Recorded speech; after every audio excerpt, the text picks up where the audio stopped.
नमस्ते. स्वाती फॅशनमध्ये तुमचं स्वागत आहे. तर पहा, आज आपण चेन स्टिच शिकणार आहे.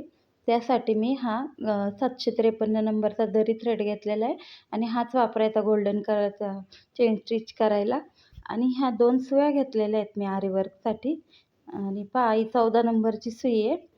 तर ही तुम्ही पहिल्यांदा धाग्यासाठी वापरू शकता, पण रेशमी धाग्यासाठी खूप लगेच तुटून जाईल. कारण की रेशमी धागा हा खूप कडक असतो, वरती ओढला जात नाही ह्या सुईने. आणि ही जी दुसरी सुई आहे हिला नंबर नाही आहे. तुम्ही असा फोटो दाखवून ही सुई घेऊ शकता दुकानातनं, कारण की ह्या सुईला नंबर नाही आहे चेन स्टिचच्या.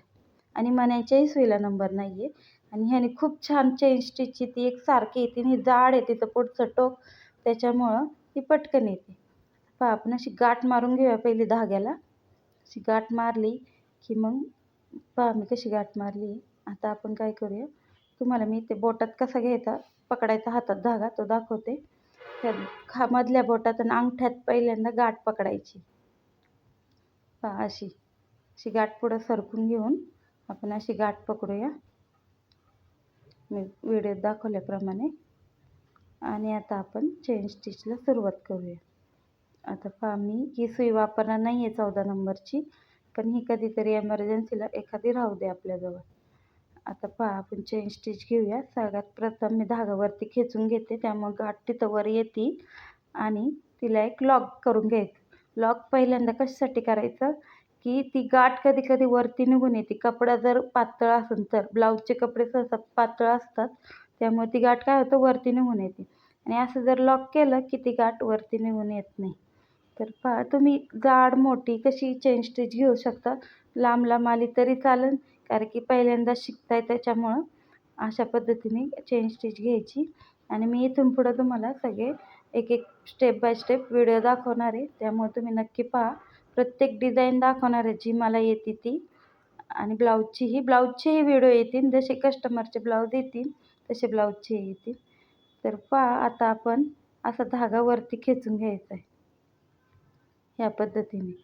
एक गाठ अशी वरती आली पाहिजे आणि एकच धागा खालून खेचायचा आणि एक धागा वरून ओढायचा, त्यामुळे अशी गाठ बसते.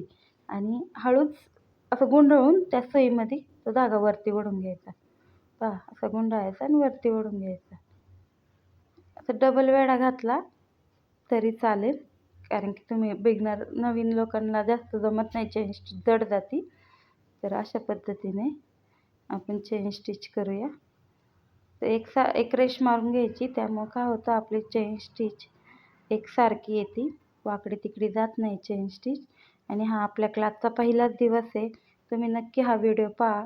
मी तुम्हाला प्रत्येक व्हिडिओ दाखवणार आहे. आणि या व्हिडिओमध्ये आपण 2 चेन स्टिच शिकणार आहोत, एक झिगझॅगची आणि एक अशी साधी.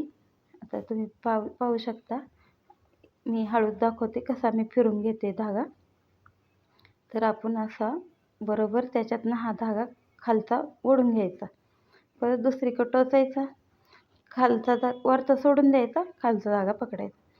तुम्ही मशीनच्या धाग्याने पहिल्यांदा प्रॅक्टिस करा, कारण की हा धागा खूप जाड आहे, ओढत नाही लवकर नवीन लोकांना, त्यासाठी. तर आपण इथं काय करूया, गाठ मारूया. तर मी तुम्हाला म्हणलं मी झिगझॅगची दाखवणार आहे, त्यासाठी मी अगोदर चेन स्टिच करून घेतली मोठी मोठी. आणि झिगझॅगला काही नाही, फक्त इकडून एक टाका आणि तिकडून एक टाका असं टाकायचं. तुम्ही कटवर्क जर पाहिलं असेल तर कटवर्कमध्ये हा टाका यूज केला जातो, कारण की ते जाळावं लागतं मध्ये कपडा, त्यासाठी ही चेन स्टिच आहे. किंवा मग लटकन बनवले त्यासाठी, नेटचा ब्लाऊजसाठी गळ्याला तुम्ही ह्याचा टाका टाकू शकता, कारण की हा छान लॉक होतो कपडा त्याच्यात, त्यामुळे हे झिगझॅग म्हणतात त्याला. असं एक किती तुमच्या अंदाजाने लांब घेऊ शकता, किंवा जाड ठेवायचे असेल तर जवळजवळ सुद्धा चेन स्टिच घेऊ शकता. ही सुद्धा तुम्ही मशीनच्या धाग्याने पहिल्यांदा ट्राय करा, मग हा रेशमी धागा वापरा. आणि मी प्रत्येक वेळेस दाखवणार आहे मी कुठलं मटेरियल वापरते, प्रत्येक व्हिडिओमध्ये पहा. आणि मी अगोदर टाकलेलं आहे आरी वर्कसाठी काय काय मटेरियल लागतं, त्याची लिंक मी देते, तुम्ही नक्की पहा. आणि आपले व्हिडिओ पाहत राहा. व्हिडिओ आवडल्यास चॅनलला लाईक करा. आणि पहा, आपली डिझाईन ही सुई माझ्याकडनं थोडी सटकली इथं, कारण की खूप हळूहळू करायला लागतं, जागा खूप जाड असल्यामुळे. आणि असं केल्याने खूप चेन स्टिच छान दिसते, या चेन स्टिचपेक्षा थोडी जाड आहे, त्याच्यामुळं आपण कधी फुलाचं केलं त्याला वेलाला ही डिझाईन करू शकतो. तुम्हाला रेशमी धाग्याची सुद्धा दाखवणार आहे चेन स्टिच कशी घ्यायची ती. आणि तुम्हाला कुठला व्हिडिओ बघायचा आहे तो सुद्धा मला तुम्ही कमेंट करा, त्यानुसार मी तुम्हाला दाखवेन. धन्यवाद.